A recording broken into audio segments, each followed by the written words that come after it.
दोस्तों, सदाबहार अभिनेत्री रेखा की ये बायोग्राफिकल सीरीज काफी दिलचस्प हो चली है। अभी तक हमने बात की अदाकारा रेखा के मुश्किल बचपन की, जहां उनके पिता ने ही उन्हें और उनकी बहन को अपनाने से इनकार कर दिया। साउथ एक्ट्रेस पुष्पावली और जैमिनी गणेशन के नाजायज रिश्ते से जन्मी संतान रेखा को अपनी जिंदगी में आगे चलकर कई मुसीबतों का सामना करना पड़ा। वो बचपन से ही फिल्मी दुनिया में काम करने लगी और बेहद कम उम्र में ही लीड एक्ट्रेस बन गई, जिसके बाद उन्होंने हिंदी सिनेमा में अपने शानदार फिल्मी सफर की शुरुआत की। ये जवानी ये अदा, तुझे ज़माना है फिर। बचपन से ही प्यार को तरसती रेखा को माया नगरी में भी कई रिश्तों ने छला। उन्हें अपने करियर में कई दफा प्यार हुआ, लेकिन कोई भी रिश्ता अपनी मंजिल तय नहीं कर सका।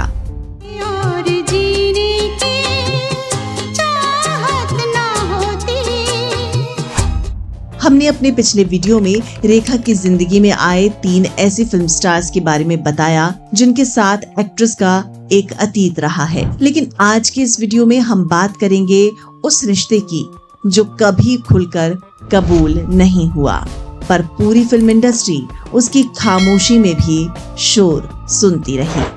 बरसे भीगे चुनर वाली रंग बरसे। ये कहानी है अमिताभ बच्चन और रेखा के कथित रिश्ते की, जिसकी शुरुआत कब और कैसे हुई, आइए जानते हैं।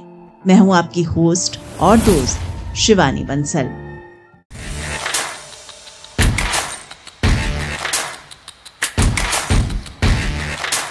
रेखा, अमिताभ, जया, एक ऐसा लव ट्रायंगल जिसकी गूंज सालों तक फिल्मी गलियारे में गूंजी।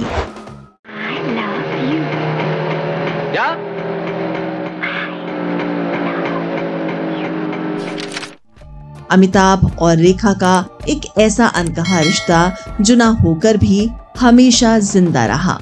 ये बात साल 1974 की है, जब रेखा की एक फिल्म दुनिया का मेला रिलीज हुई। इस मूवी में पहले फिल्म स्टार अमिताभ बच्चन को बतौर हीरो साइन किया गया था।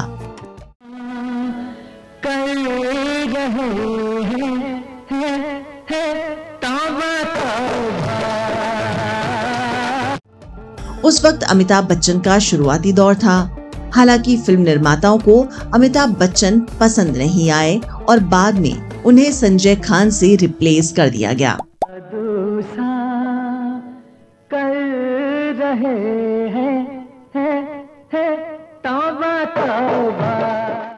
इसी दौरान रेखा की दोस्ती जया भादुड़ी से भी हुई।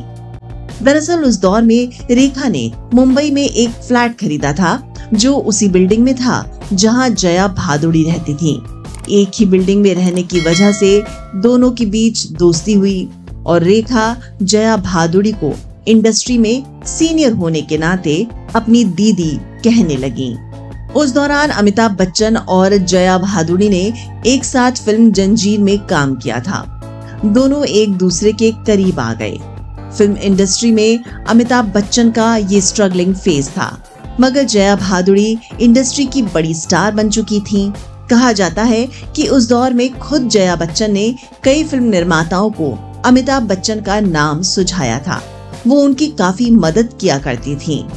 अभिनेता महमूद के भाई अनवर भी अमिताभ बच्चन के करीबी दोस्त बन चुके थे। वो अक्सर अमिताभ और जया भादुड़ी को लॉन्ग ड्राइव पर ले जाते थे।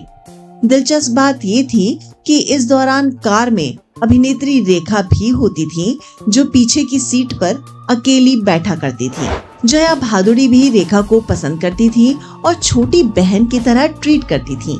लेकिन इस दौरान एक अजीब वाकया हुआ। एक इंटरव्यू में जया भादुड़ी ने एक्ट्रेस रेखा को लेकर कुछ ऐसा कह दिया जो उन्हें बिल्कुल पसंद नहीं आया। एक्ट्रेस जया भादुड़ी ने रेखा को लेकर एक सवाल का जवाब देते हुए कहा था कि वो खुद को एक अभिनेत्री के तौर पर गंभीरता से नहीं लेती। जया भादुड़ी का ये बयान रेखा को बिल्कुल पसंद नहीं आया। इस बीच अमिताभ बच्चन और जया भादुड़ी की फिल्म जंजीर सुपर डुपर हिट हुई और इसी के साथ फिल्म स्टार अमिताभ बच्चन को एंग्री यंग मैन का टाइटल मिल गया। इधर ये फिल्म सुपरहिट हुई और उधर अमिताभ बच्चन और जया भादुड़ी ने चटमंगनी पट ब्याह कर लिया। लेकिन हैरानी की बात ये थी कि इस झटपट हुई शादी में जया भादुड़ी ने अपनी मुंह बोली छोटी बहन रेखा को न्योता तक नहीं दिया। ये बात भी रेखा को फांस की तरह चुभी, जिसका गुबार आखिरकार अभिनेत्री रेखा ने अपने मीडिया इंटरव्यूज में ही निकाल दिया। उन्होंने एक इंटरव्यू में कहा कि जया को मैं अपनी बहन की तरह मानती थी, वो मुझे प्यार से सलाह भी देती थी।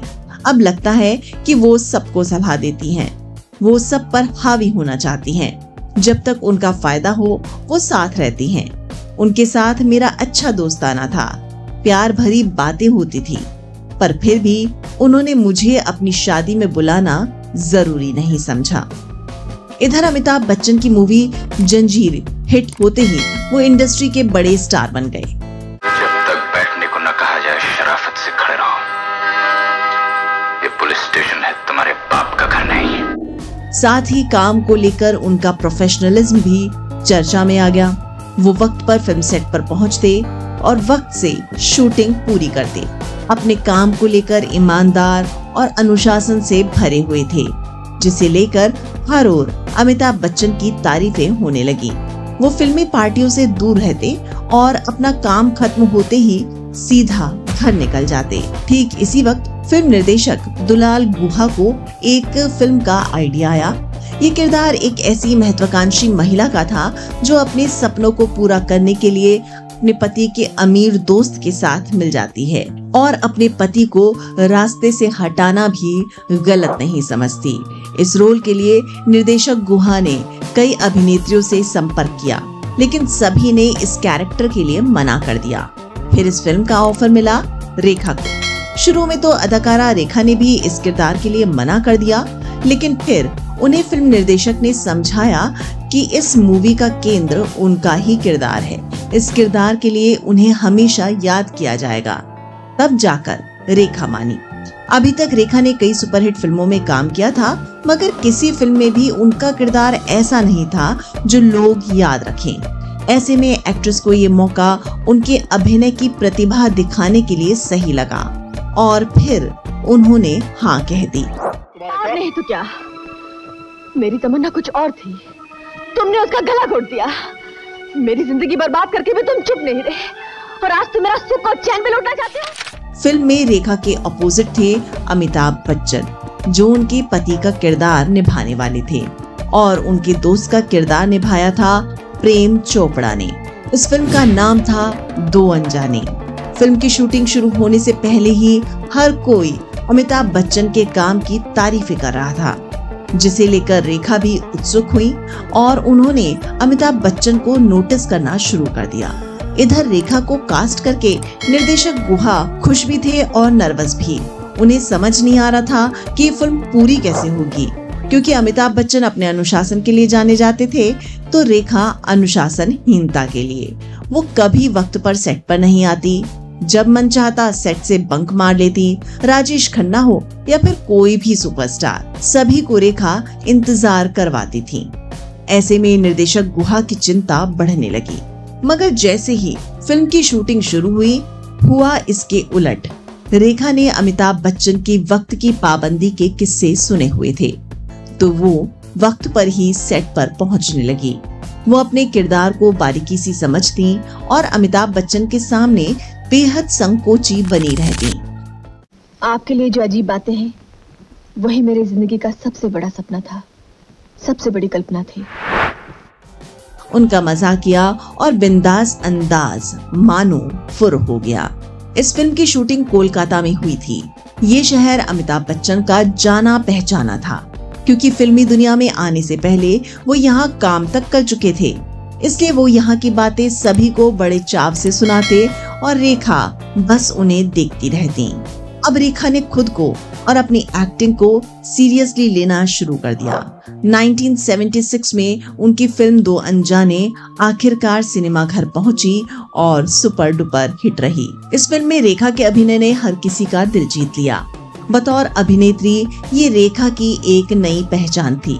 इस फिल्म में उनके ग्लैमर की नहीं, बल्कि उनके अभिनय की तारीफ हुई। और इसके साथ ही हिट हो गई रेखा और अमिताभ बच्चन की जोड़ी। अमिताभ बच्चन के साथ काम कर एक्ट्रेस रेखा की जिंदगी काफी बदल गई। अब रेखा अपने लुक्स पर ध्यान देने लगी। उन्होंने डाइटिंग शुरू की, योगा किया और अपने लुक्स में भारी बदलाव कर डाला। रेखा पहली एक्ट्रेस बनी जो योग और एरोबिक्स का ट्रेंड इंडियन फिल्म इंडस्ट्री में लेकर आई। अब रेखा मेकअप की बारीकियों को भी गंभीरता से समझने लगी। उन्हें समझ आया कि कैसे मेकअप के जरिए अपने लुक में जमीन आसमान का बदलाव किया जा सकता है। मेकअप को और समझने के लिए वो लंदन तक गई और बाकायदा मेकअप का कोर्स किया। इन बदलावों के चलते 1 साल में ही रेखा पूरी तरह बदल चुकी थी। यही नहीं, अमिताभ बच्चन के साथ काम करके उन्होंने अपनी अहमियत करवाना भी सीखा और चुप रहने की ताकत को जाना। वो मीडिया में खुलकर बयान देने से बचने लगी थी। वो गंभीर और अनुशासन में रहने लगी। रेखा हमेशा मानती रही कि उनकी जिंदगी में आए एक बड़े बदलाव की वजह अमिताभ बच्चन ही है। उन्होंने कई मीडिया इंटरव्यूज में इस बात को स्वीकारा कि अमिताभ बच्चन से उन्होंने काफी कुछ सीखा और उनमें आए बदलाव की एक बड़ी वजह बिग बी ही थे। इतना ही नहीं, उन्होंने नॉनवेज खाना भी बंद कर दिया और साथ ही अब वो अपनी जिंदगी को लेकर सतर्क हो गई। मगर मीडिया की फेवरेट रेखा की इन बातों को भी फिल्मी मैगजीन्स में खूब कवरेज मिल रही थी। रेखा जहां अपनी जिंदगी में आए बदलाव की वजह अमिताभ बच्चन को बताती रही, तो बिग बी ने इन बातों पर चुप्पी साधे रखी। उन्होंने अपने और रेखा से जुड़ी किसी भी बात की कोई भी सफाई नहीं दी। फिर एक वक्त ऐसा आया कि अमिताभ बच्चन पर एक गंभीर आरोप लग गया। कहा गया कि इंदिरा गांधी के परिवार से नजदीकी के चलते आपातकाल के दौरान अमिताभ बच्चन ने कुछ फिल्मी पत्रिकाएं बंद करवाने की कोशिश की थी, जिसका असर ये हुआ कि आपातकाल खत्म होने के बाद फिल्मी मैगजीन्स ने अमिताभ बच्चन को अपनी पत्रिकाओं में जगह देनी बंद कर दी। उनके बारे में किसी भी तरह की कोई भी खबर अब नहीं छपती थी। अमिताभ बच्चन ने भी फिल्मी पत्रिकाओं के खिलाफ अपना गुस्सा निकालना बंद नहीं किया और उन्होंने अपने फिल्मों के सेट पर पत्रकारों की एंट्री पर रोक लगवा दी। बावजूद इसके अमिताभ बच्चन का फिल्मी करियर आसमान छू रहा था और साथ ही रेखा संग उनके अफेयर के चर्चे भी। ऐसे में अमिताभ बच्चन की खबरें ना छापना भी फिल्मी मैगजीन्स के लिए बहुत मुश्किल हो रहा था। तो ऐसे में फिल्म पत्रकारों ने इसका एक तोड़ निकाला और जब अमिताभ बच्चन से जुड़ी कोई खबर छापनी होती तो उसमें उनका नाम न लिखकर कभी उन्हें सुपरस्टार, कभी लंबू जी, तो कभी ऐसे ही किसी और नाम के साथ उनकी खबरें छाप दी जाती, मगर वो भी सिर्फ वही न्यूज जिसमें रेखा का जिक्र हो। रेखा इन खबरों से बहुत खुश होती थी क्योंकि वो लाइमलाइट में बनी रहना चाहती थी और साथ ही अमिताभ बच्चन के नाम का साथ तो उन्हें मिल ही रहा था। अमिताभ और रेखा की जोड़ी वाली कई फिल्में रिलीज हुई। इस बीच रेखा ने एक ऐसा इंटरव्यू दे डाला जिसके बाद फिल्म इंडस्ट्री में तहलका मच गया। अपने इस इंटरव्यू में अभिनेत्री रेखा ने बिना अमिताभ बच्चन का नाम लिए कहा, जब मैं प्यार करती हूँ तो मैं पूरी तरह से प्यार करती हूँ। हर घंटे हर मिनट मैं उन्हीं के बारे में सोचती हूँ। 24 घंटे सिर्फ वो और केवल वही मेरे ख्यालों में छाए रहते हैं। अगर उन्होंने कभी फोन करने को कहा और वो नहीं करते तो मुझे लगता है कि मुझ पर आसमान टूट गया। रेखा के इस सनसनीखेज इंटरव्यू ने अमिताभ बच्चन के साथ उनकी मोहब्बत को हवा दे दी। उन्हीं दिनों जयपुर में एक फिल्म की शूटिंग चल रही थी जिसका नाम था गंगा की सौगंध, जहां अपने पसंदीदा सितारों की एक झलक देखने के लिए भारी भीड़ उमड़ पड़ी।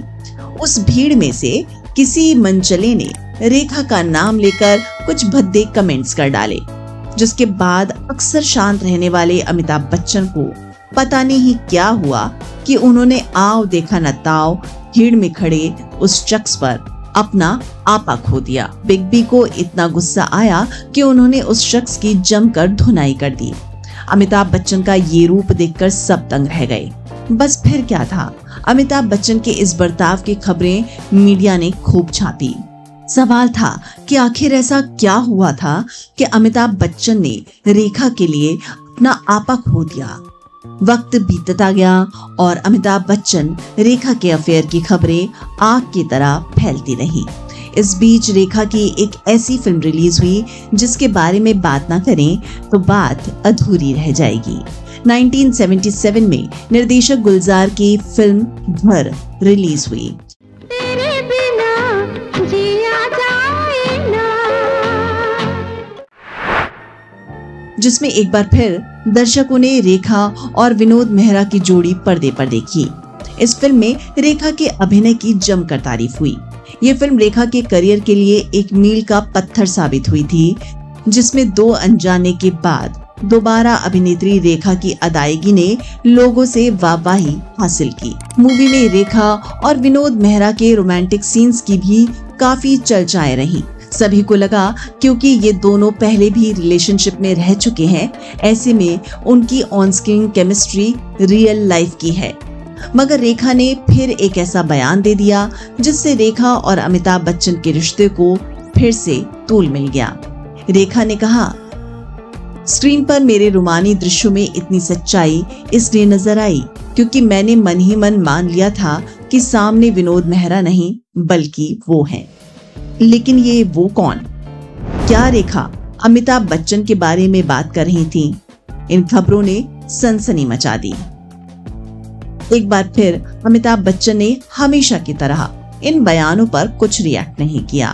वो हमेशा इन खबरों को गलत बताते रहे और फिर साल आया 1978 जब रेखा और अमिताभ बच्चन की फिल्म मुकद्दर का सिकंदर और कस्मे वादे रिलीज हुई। ये दोनों ही फिल्में सुपरहिट थीं और दोनों ही फिल्मों में रेखा ने एक तवायफ का किरदार निभाया था। रेखा पर फिल्माया गया गाना सलामे इश्क उस वक्त खासा हिट हुआ था। साथ ही रेखा और अमिताभ बच्चन की र्यूमर्ड लव स्टोरी भी एक बार फिर से चर्चा में आ गई।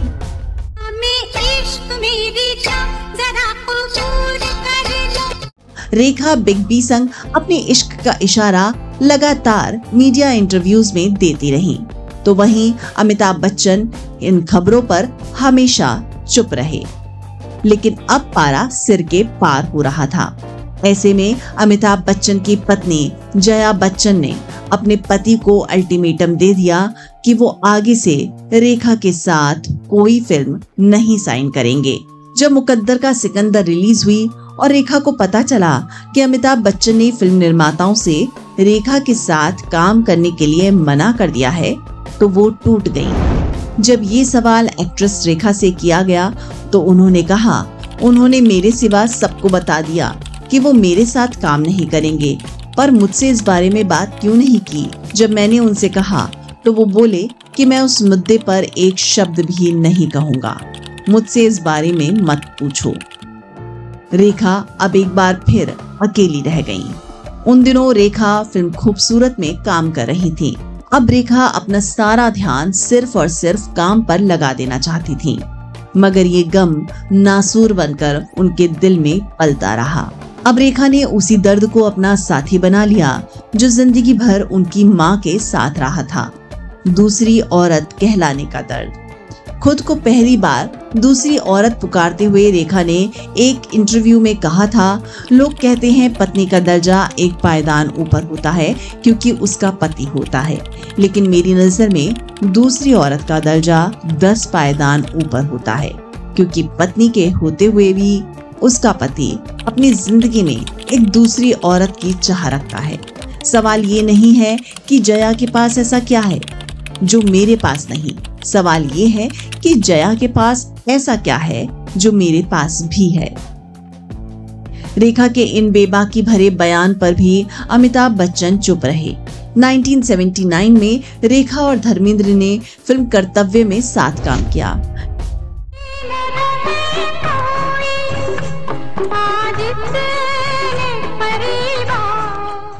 ये अपने दौर का काफी बोल्ड गाना माना गया। फिल्म में रेखा और धर्मेंद्र की ऑन स्क्रीन केमिस्ट्री भी दर्शकों को काफी पसंद आई, मगर रेखा सिर्फ अमिताभ बच्चन के प्यार में कैद थी।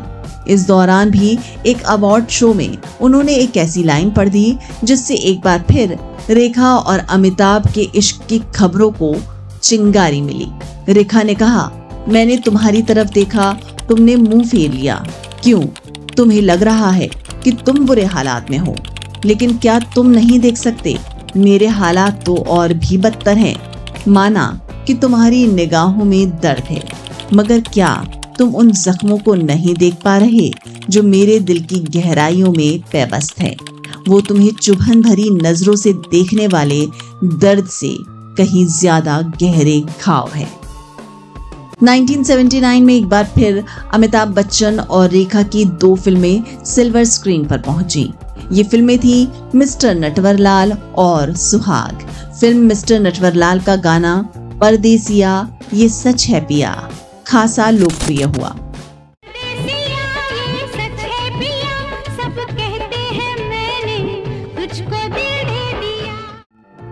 जिसे देख दर्शकों ने मान लिया कि इस गाने में रेखा और अमिताभ बच्चन ने खुलकर अपनी मोहब्बत का इजहार कर दिया है।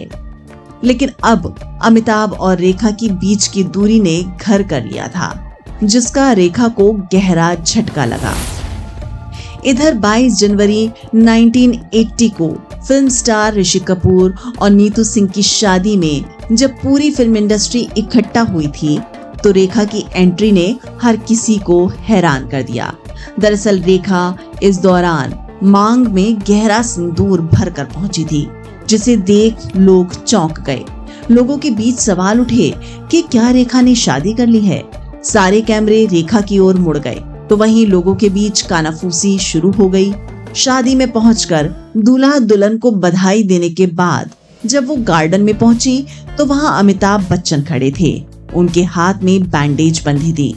रेखा बिना किसी डर और झिझक के अमिताभ बच्चन से मिलने पहुंच गईं और उनका हालचाल लिया, जिसके बाद हर किसी की नजर अमिताभ और रेखा पर थी। रेखा के सिंदूर को लेकर बाद में जब एक फिल्म पत्रिका ने उनसे पूछा, तो उन्होंने जवाब दिया कि मैं शूटिंग से आई थी और ये सारा ड्रेसअप शूटिंग का हिस्सा था और मैं जल्दबाजी में इसे उतारना भूल गई। ये बात और है कि रेखा की इस बात पर कभी किसी ने विश्वास नहीं किया। बस इसके बाद से ही रेखा ने सिंदूर को अपना फैशन स्टेटमेंट बना लिया। अमिताभ से दूर होकर रेखा अपनी फिल्मों में बिजी हो गईं और उन्होंने खूबसूरत, उमराव जान जैसी कल्ट क्लासिक फिल्में दी, जिसके बाद उन्हें खूबसूरत के लिए फिल्म फेयर बेस्ट एक्ट्रेस का अवार्ड मिला और उमराव जान के लिए उन्हें सर्वश्रेष्ठ अभिनेत्री का राष्ट्रीय फिल्म पुरस्कार मिला। 1981 में अभिनेत्री रेखा को राष्ट्रीय फिल्म पुरस्कार देते वक्त उस वक्त के राष्ट्रपति नीलम संजीव रेड्डी ने भी उनसे ये सवाल पूछ लिया था कि आप अपनी मांग में सिंदूर क्यों लगाती हैं। तब रेखा ने बड़ी बेबाकी से इसका जवाब देते हुए कहा, मैं जिस शहर से आती हूँ सर, वहाँ सिंदूर लगाना फैशन माना जाता है। रेखा का ये बिंदास बयान और माथे पर सिंदूर लोगों के बीच उत्सुकता का कारण हमेशा बना रहा। रेखा और अमिताभ के र्यूमर्ड अफेयर पर आखिरकार अभिनेत्री जया बच्चन ने चुप्पी तोड़ी। उन्होंने एक इंटरव्यू में कहा, कहने दीजिए दुनिया को जो भी कहना है। उन्होंने मुझसे एक वादा किया है और उन्हें साहस चाहिए होगा अगर वो ऐसा मेरी पीठ के पीछे करते हैं। फिर ये उनकी दिक्कत है, मेरी नहीं। उन्हें अपनी आत्मा पर बोझ के साथ जीना होगा। जबकि इसके बाद अमिताभ बच्चन भी चुप नहीं रहे। अपनी शादीशुदा जिंदगी में भूचाल की खबरों पर अमिताभ बच्चन ने भी बात की। अमिताभ बच्चन ने कहा, डिवोर्स डिवोर्स हमारे घर में डिवोर्स।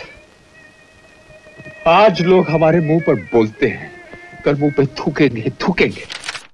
मैं तलाक में विश्वास नहीं रखता क्योंकि मेरे अंदर भारतीय मूल्य और संस्कार हैं। जया को अपनी पत्नी के तौर पर चुनने का मेरा फैसला बिल्कुल सही फैसला है। अमिताभ बच्चन और जया बच्चन की बातों से साफ हो गया कि उनकी जिंदगी में रेखा का होना कोई अफवाह नहीं थी। ये एक ऐसा सच था जिसे रेखा ने तो हमेशा कबूला और बेबाकी से कहा भी, लेकिन अमिताभ और जया इस पर हमेशा चुप रहे। इधर रेखा का फिल्मी करियर ऊंचाइयों को छू रहा था। खूबसूरत के बाद उनकी फिल्म जुदाई, मांग भरो सजना, एक ही भूल, बसेरा और साजन की सहेली जैसी कई सुपरहिट फिल्में रिलीज हुई। फिर एक ऐसा वक्त आया जिसके बारे में किसी ने सोचा नहीं था। 1981 में एक फिल्म रिलीज हुई जिसका नाम था सिलसिला, जिसमें सालों बाद एक बार फिर ऑन स्क्रीन अमिताभ बच्चन और रेखा की जोड़ी नजर आई। साथ में लीड रोल में थी जया बच्चन। ये कमाल कर दिखाया था जाने माने फिल्म निर्माता निर्देशक यश चोपड़ा ने। दरअसल 1980 में अमिताभ बच्चन की फिल्में राम बलराम, दोस्ताना, 2 और 2 5 कुछ ऐसी फिल्में रहीं जो बॉक्स ऑफिस पर खास कमाल नहीं दिखा पाईं। ऐसे में अमिताभ बच्चन को एक बड़ी हिट फिल्म की तलाश थी। उन्हीं दिनों फिल्म मेकर यश चोपड़ा ने अमिताभ बच्चन को अपनी इस फिल्म की कहानी सुनाई, जिसे सुनकर अमिताभ बच्चन ने तुरंत हाँ कह दिया। फिर यश चोपड़ा ने उन्हें बताया कि इस फिल्म में उनके अपोजिट वो एक्ट्रेस रेखा को उनकी प्रेमिका के किरदार में कास्ट करना चाहते हैं। अमिताभ बच्चन को मजबूरी में हाँ करना पड़ा, लेकिन जब यश चोपड़ा ने कहा कि फिल्म में उनकी पत्नी के किरदार में वो जया बच्चन को लेना चाहते हैं, तो वो चौंक गए। उन्होंने कहा कि इसके लिए यश चोपड़ा को खुद जया बच्चन से बात करनी होगी, क्योंकि अभिनेत्री जया बच्चन शादी के बाद फिल्मों में काम करना बंद कर चुकी थी और अपने बच्चों की परवरिश कर रही थी। लेकिन यश चोपड़ा ने अभिनेत्री जया बच्चन से मिलने के बारे में सोचा और जया बच्चन ने जैसे ही इस फिल्म के बारे में सुना तो उन्होंने इसके लिए मना कर दिया। जया बच्चन ने बिना रेखा का नाम सुने ही इसके लिए मना कर दिया था। यश चोपड़ा ने उन्हें बहुत समझाया। मुश्किल से जया बच्चन ने फिल्म मेकर यश चोपड़ा की ये कहानी सुनी। यश चोपड़ा फिल्म की कहानी सुनाए जा रहे थे और जया जी के चेहरे पर कोई भाव नहीं थे, लेकिन जब क्लाइमेक्स आया तो जया बच्चन की आंखों में चमक आ गई। इस फिल्म के अंत में हीरो अपनी प्रेमिका को छोड़कर पत्नी के पास वापस आ जाता है। ये सुनकर जया बच्चन ने तुरंत इस फिल्म के लिए हाँ कर दिया। अमित मेरे पति हैं, मेरा धर्म है, वो मेरा प्यार है और प्यार मेरी किस्मत बन चुका है। अब यश चोपड़ा ने तीनों को फिल्म के लिए साइन तो कर लिया, मगर इन तीनों के साथ फिल्म की शूटिंग करना इतना आसान नहीं था, क्योंकि एक्ट्रेस जया और रेखा एक दूसरे से बात तक नहीं करती थी। सेट पर भी ये पूरी कोशिश होती थी कि बिना जरूरत के ये दोनों आमने सामने न हो। फिल्म सेट पर मीडिया को भी आने की अनुमति नहीं थी। फिर जैसे ही फिल्म बनकर पूरी हुई और सिनेमाघर पहुंची तो हाउसफुल ओपनिंग के साथ रिलीज हुई, लेकिन ये फिल्म दर्शकों की कसौटी पर खरी नहीं उतरी और फ्लॉप साबित हुई। शायद इसकी वजह ये थी कि दर्शकों को जिस क्लाइमेक्स की उम्मीद थी वो उन्हें नहीं मिला। वहीं कुछ लोगों के गले के नीचे से ये बात नहीं उतरी कि ये दो शादीशुदा युगल अपनी शादी सिर्फ प्यार के चलते तोड़ने वाले थे। खैर, इस फिल्म को चर्चाएं जरूर बेतहाशा मिली। कई लोगों को ये फिल्म अमिताभ, जया और रेखा की निजी जिंदगी की कहानी लगी। ये फिल्म भले ही ना चल पाई हो, मगर इससे अमिताभ बच्चन के करियर को वो बूस्ट जरूर मिला जिसकी उन्हें तलाश थी। इस फिल्म के बाद एक्टर ने कई और हिट फिल्में दी। उनकी फिल्में लावारिस, सत्ते पे सत्ता और नमक हलाल सामने आई। 1982 में अमिताभ बच्चन के साथ एक ऐसा हादसा हुआ जिससे उनके फैन सन्न रह गए। फिल्म स्टार अपनी अपकमिंग मूवी कूली की शूटिंग कर रहे थे, जहां उन्हें एक सीन में गहरी चोट आ गई, जिसके बाद एक्टर को तुरंत मुंबई के ब्रीच कैंडी हॉस्पिटल में भर्ती करवाया गया। यहाँ उनकी हालत बहुत खराब थी, उनके कोमा में जाने तक का खतरा था। तब पूरे देश में उनकी सलामती के लिए दुआएं और प्रार्थनाएं की जाने लगी। पति की गंभीर हालत को देख जया बच्चन बहुत परेशान थी। वहीं अभिनेत्री रेखा भी अमिताभ बच्चन को सिर्फ एक नजर देखना चाहती थी। हालांकि जया बच्चन ने उनके हॉस्पिटल में आने पर पाबंदी लगा दी। जया बच्चन ने अमिताभ की देखरेख में दिन रात एक कर दिया, लेकिन रेखा से भी रहा ना गया। आखिरकार एक दिन सुबह सुबह वो बिना मेकअप के अस्पताल पहुंच गईं और कांच के दरवाजे से अमिताभ को एक नजर देखकर वापस लौट आईं। धीरे धीरे अमिताभ की सेहत ठीक होने लगी। आखिरकार वो मौत के मुंह से बाहर आ गए। इस घटना के बाद अमिताभ और जया का रिश्ता और मजबूत होता चला गया, जबकि रेखा कहीं दूर अंधेरे में खो गई। अमिताभ बच्चन अभी ठीक हुए ही थे कि रेखा ने उमराव जान का प्रीमियर रख दिया।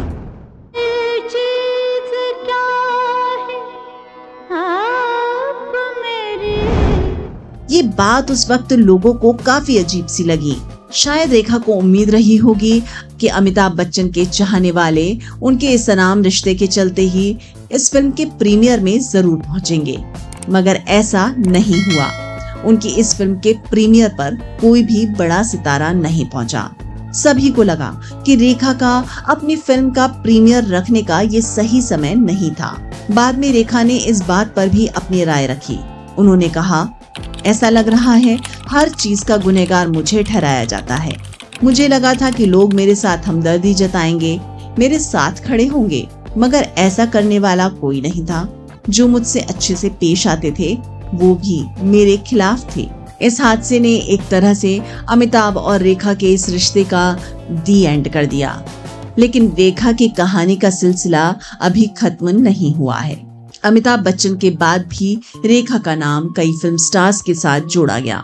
और आखिर कैसी रेखा की जिंदगी में हुई उस खास शख्स की एंट्री जिसके साथ उन्होंने लिए 7 फेरे। अपने अगले वीडियो में हम बात करेंगे एक्ट्रेस की शादीशुदा जिंदगी की, जो परियों की कहानी की तरह शुरू हुई थी और एक बुरे सपने की तरह चंद सालों में खत्म हो गई। ये दास्तां अगले वीडियो में। तब तक बने रहिए एंटरटेनमेंट नशा के साथ।